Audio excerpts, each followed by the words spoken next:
تركيز كامل جوه معسكر نادي الزمالك مع بدايه فتره الاعداد.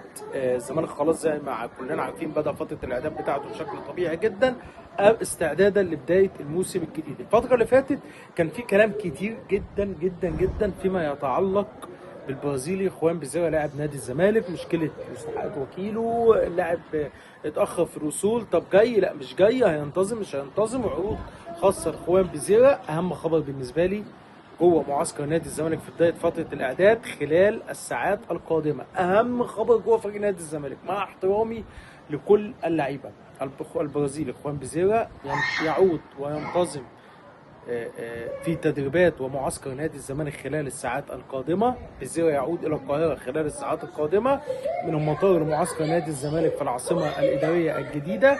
التواجد في تدريبات الفريق، التواجد في معسكر الفريق، اهم خبر جوه معسكر نادي الزمالك، اهم خبر جوه فريق نادي الزمالك لاهميه بيزيرا. فكره رحيل اخوان بيزيرا غير مطروحه جوه نادي الزمالك ايا كان العرض ايه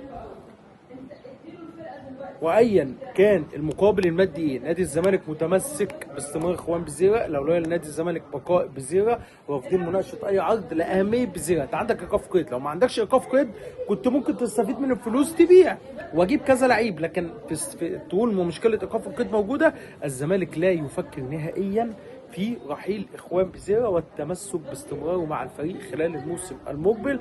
بيزيرا محبوب ما بين لعيبه نادي الزمالك، علاقته حلوه بلعيبه نادي الزمالك، والحقيقه ان بيزيرا كمان من ساعه ما جه الراجل ما سمعناش فيه مشكله مثلا مره حصلت بسبب فلوسه هو او الكلام ده كله. اللاعب حابب العيشه في مصر وحابب يكمل مع نادي الزمالك ويكمل هنا في مصر. في خلال ساعات بيزيرا ينتظم في معسكر نادي الزمالك وتدريبات نادي الزمالك. النقطة الثانية المهمة جدا صديقي العزيز، المهلة التي منحها النادي الأهلي لإمام عاشور تنتهي غدا. كان في جلسة امبارح الأهلي قال الأرقام المالية الخاصة بتمديد عقده، اللاعب هيفكر ويشوف. النادي الأهلي ادى مهلة لإمام عاشور تنتهي بكرة الثلاثاء للرد على العرض المقدم من جانبهم. إيه اللي هيحصل صديقي العزيز لو امام عاشور رد على النادي الاهلي؟ هيرد بكره.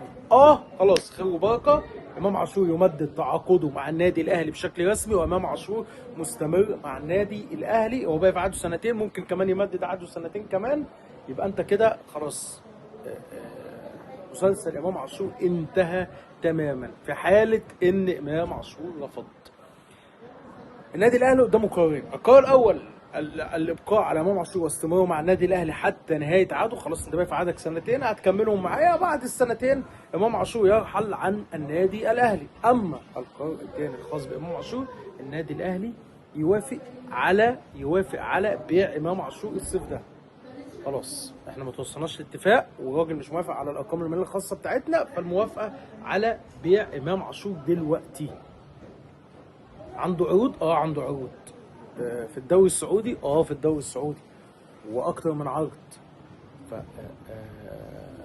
ممكن الاهلي يعلن خلاص الموافقه على بيع امام عاشور، بيفتح باب المناقشه للعروض الخاصه بامام عاشور والموافقه على بيعه.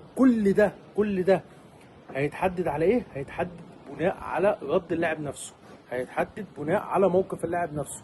اللاعب هيقول ولا هيقول لا. الجلسه كانت امبارح لامام عاشور، ومسلسل امام عاشور الحقيقه لازم ينتهي جوه النادي الاهلي. لغط كتير وجدل كتير وكلام كتير، لاعب مكمل مش مكمل، عايز طلباته، ارقام النادي الاهلي. ان الاهلي يقفل ملف امام عاشور دلوقتي هيساهم وهيساعد بشكل كبير جدا في الحفاظ على الاجواء والتركيز جوه النادي الاهلي.